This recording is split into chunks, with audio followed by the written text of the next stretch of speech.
Hey guys, Vicky from Trylessmeat and welcome back to my channel. And in today's video, orzo pasta, one of my family's absolute favourites, this little grain, and yet a lot of people are like, orzo pasta? Never even heard of it. So I'm going to show you how to cook it and how we use it in our meals. When the water's boiled, add the orzo pasta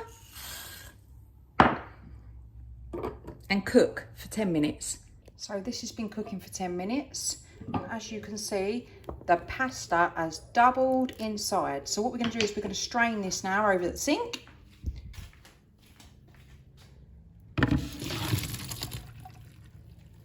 And we're going to cool it down with cold water.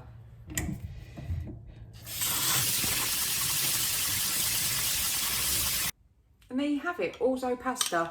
About 10 minutes to cook, give or take. Just depending how it's sort of hot you've got it at the start. Just make sure you try a little bit before you serve it up. I cooled it down straight away, got rid of all the starch, and that is perfect for meal preps for in the fridge for 3 days. My favourite is lettuce, cucumber, tomatoes, spring onions and sweet corn, maybe some edamame beans. I'll allow that all cool, I'll mix it in with this, maybe a little bit of dressing. And it's perfect lunches, brilliant pasta. We also use it if I want to mix it in with like bolognese. Honestly, it's just so nice. You've got to give it a go. It's about £1 a bag. And it is just, you know, a different pasta. Perfect for the kids as well to try. So yeah, give it a go. For all things Less Meat in Eco, click that subscribe button for future notifications.